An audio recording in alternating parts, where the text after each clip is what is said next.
Medicine पाठशाला में आपका स्वागत है। आज के वीडियो में हम बात करेंगे डेक्सोरेंज सिरप के बारे में। डेक्सोरेंज सिरप एक न्यूट्रिशनल सप्लीमेंट है। इसको हम हेमाटेनिक सिरप भी बोलते हैं। हेमाटेनिक सिरप इसीलिए बोलते हैं कि इसको डॉक्टर लिखते हैं जब हमारे शरीर में खून की कमी हो जाती है, तब ये सिरप प्रिस्क्राइब किया जाता है। तो वीडियो शुरू करने से पहले आपसे निवेदन है कि इस चैनल को सब्सक्राइब कर लें, वीडियो को लाइक कर लें और बेल नोटिफिकेशन ऑन कर दें ताकि कोई भी वीडियो अपलोड हो तो आपके पास नोटिफिकेशन पहुंच जाए। डेक्सोरेंज सिरप में देखिए 3 इंग्रेडिएंट या 3 कंपाउंड मिले होते हैं। पहला कंपाउंड होता है ferric ammonium citrate. Ferric ammonium citrate, जैसे इसके नाम से ही पता चल रहा है, फेरिक मतलब एक आयरन का फॉर्म है। आयरन Fe जहाँ लगा रहेगा मतलब उसका एब्रीविएटेड फॉर्म जो होता है आयरन उसको कहा जाता है। तो फेरिक अमोनियम साइट्रेट का क्या रोल होता है कि इसका फेरिक अमोनियम साइट्रेट जो है ये हीमोग्लोबिन के प्रोडक्शन को बढ़ाता है। अगर आयरन डिफिशियंसी एनीमिया है, ऐसी खून की कमी या ऐसी एनीमिया जिसमें आयरन की डिफिशियंसी हो, आयरन हम भोजन के माध्यम से ज़्यादा नहीं ले पा रहे हो, तब इसको सिरप को डॉक्टर लिखते हैं क्योंकि इसमें फेरिक अमोनियम साइट्रेट मिला हुआ है। दूसरा जो इसका कंपाउंड है वो है फोलिक एसिड। फोलिक एसिड का क्या काम होता है, ये प्रोडक्शन ऑफ आरबीसीज को बढ़ाता है। आरबीसीज यानी रेड ब्लड सेल्स, जो ब्लड का एक कंस्टिट्यूएंट होता है। जैसे आप जब ब्लड टेस्ट कराते होंगे तो उसमें आता होगा आरबीसीज इतना, प्लेटलेट इतना, डब्ल्यूबीसी इतना। तो ये आरबीसीज जो रेड ब्लड सेल्स होते हैं उसके प्रोडक्शन को ये इंक्रीज़ करता है। और इसमें एक और कंपाउंड पाया जाता है विटामिन B12, जिसको हम साइंटिफिक उसमें बोलते हैं साइनोकोबालामिन। तो इसका काम क्या है कि ये विटामिन B12 जो होता है ये हमारे इम्यून सिस्टम को इम्प्रूव करता है। तो ये तीनों मिलाकर के जो तीनों इंग्रेडिएंट है, ये तीनों इंग्रेडिएंट पीने से क्या होता है कि मिला करके पीने से होता है कि हमारे शरीर में जो ब्लड की कमी हो जाती है या हीमोग्लोबिन लो हो जाता है वो स्टेबल हो जाता है या बढ़ जाता है। तो ये ब्लड की कमी होती क्यों है हमको, इसके बारे में ये जो है, जैसे ब्लड की कमी के कई कारण हो सकते हैं। पहला तो है कि एक बहुत बड़ा कारण है जो अमूमन बच्चों में देखा जाता है, हुक वर्म इन्फेस्टेशन हो जाता है।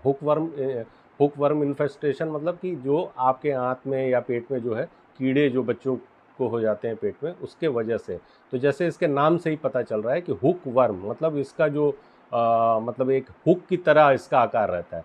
ये क्या होता है कि हमारे स्किन के थ्रू जो है बॉडी के अंदर जाता है और ट्रेवल करते हुए जा करके हमारे आंत में या इंटेस्टाइन तक पहुंच जाता है। और इंटेस्टाइन या आंत की जो दीवार होती है उस पर जो है वो जा करके अपना वो जा करके वहाँ पर रहने लगता है। तो हुक वर्म इन्फेस्टेशन में क्या होता है कि वो हमारे ब्लड को भी सक करता है, बॉडी के ब्लड को भी थोड़ा सक करता है। और जब उस प्रक्रिया के दौरान क्या होता है वहाँ से ब्लड लॉस भी होना शुरू हो जाता है। जहाँ पे वो सक करेगा वहाँ से हल्का हल्का ब्लड लॉस भी होगा, जो स्टूल के माध्यम से या सुबह जब हम शौच जाते हैं तो उसके माध्यम से भी वो निकलता रहता है, पता नहीं चलता है, लेकिन धीरे धीरे ब्लड लॉस होता रहता है। हम खाते पीते हैं लेकिन फिर भी हमारा जो है हीमोग्लोबिन या ब्लड बढ़ नहीं रहा है।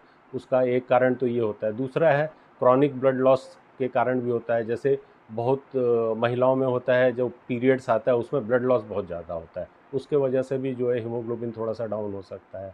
ब्लीडिंग हेमोरॉइड्स इसका एक बहुत बड़ा कारण है। जिन मरीजों को ब्लीडिंग यानी खूनी बवासीर जिसको रहता है, कंटिन्यूअस जो है धीरे धीरे ब्लड लॉस होता रहता है वेरिकोज वेन्स के, तो पता नहीं चलता है लेकिन आपका ब्लड लॉस होता रहता है। अचानक पता चलेगा कि आपका हीमोग्लोबिन काफ़ी डाउन हो गया है। पोस्ट सर्जरी, इसको डॉक्टर पोस्ट सर्जरी कंडीशन में भी लिखते हैं। जैसे सर्जरी के बाद, सर्जरी में डेफिनेटली कुछ ना कुछ ब्लड लॉस होता है, तो उसको रिकूप करने के लिए डॉक्टर इसको जो है पोस्ट सर्जरी कंडीशन में भी लिखते हैं कि सर्जरी के बाद जो है आप जो ब्लड लॉस हुआ है वो मेंटेन हो जाए। फिर पुअर डाइटरी हैबिट्स के वजह से भी होता है। हम खाते पीते नहीं हैं, ढंग से खाते पीते नहीं हैं या ऐसी चीज़ें नहीं खाते हैं, तो उसके वजह से भी, जिससे हमको आयरन मिले उसके वजह से भी जो है और ब्लड की कमी हो सकती है। कई बच्चों में देखा गया वो मिट्टी खाते हैं, बहुत ज़्यादा मिट्टी खाते हैं, उसको डिजीज़ है एक वो जो है, और उसमें जो है वो लिखा जाता है पाइका उसको बोलते हैं। उसके वजह से भी क्या होता है कि वो बच्चे के इंटेस्टाइन में या पेट में वर्म्स हो जाते हैं, उसके वजह से भी जो है उसका हीमोग्लोबिन नहीं बढ़ता। और इसके वजह से क्या होता है, अगर ब्लड कम है शरीर में तो इसके वजह से जो है हमेशा आदमी थकान महसूस करेगा, थकान महसूस होती है। क्योंकि ब्लड क्या होता है, ब्लड देखिए एक बड़ा इंपॉर्टेंट इसका काम है ब्लड का, कि ब्लड जब बॉडी में सर्कुलेट करता है तो ब्लड क्या करता है, ऑक्सीजन कैरी करता है, ऑक्सीजन कैरी करता है। तो अगर आपका ब्लड ही कम रहेगा तो ऑक्सीजन आपके बॉडी में कैरी नहीं होगा, और ऑक्सीजन पूरे प्रचुर मात्रा में हर जगह नहीं पहुंच पाएगा, तो उसके वजह से आपकी सांस फूलेगी या आपको बहुत ज़्यादा थकान होगी।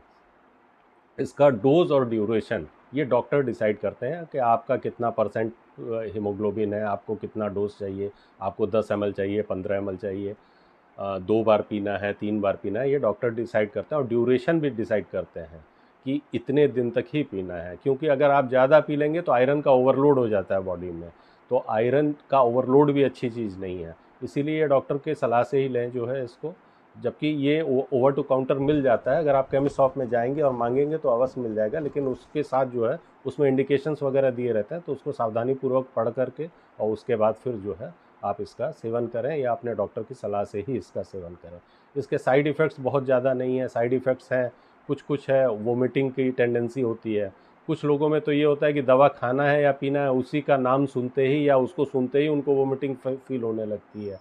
तो एक वोमिटिंग का है, किसी किसी को पेट दर्द हो सकता है, किसी किसी किसी को क्या, अगर आप लंबे समय तक इसको पिए तो ब्लैकनिंग ऑफ स्टूल हो सकता है। जैसे हम सुबह शौच जाते हैं तो जो कलर होता है स्टूल का वो थोड़ा सा जो है ब्लैक टाइप का होगा, उसमें जो है ब्लैकनिंग ऑफ स्टूल। किसी किसी में स्टेनिंग ऑफ टीथ हो जाती है, या दांत में जो है हल्के हल्के धब्बे पड़ सकते हैं।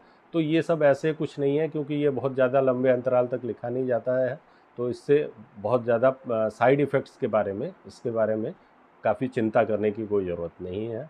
और आपके डॉक्टर आपको सही डोज और ड्यूरेशन बताते ही बताते हैं।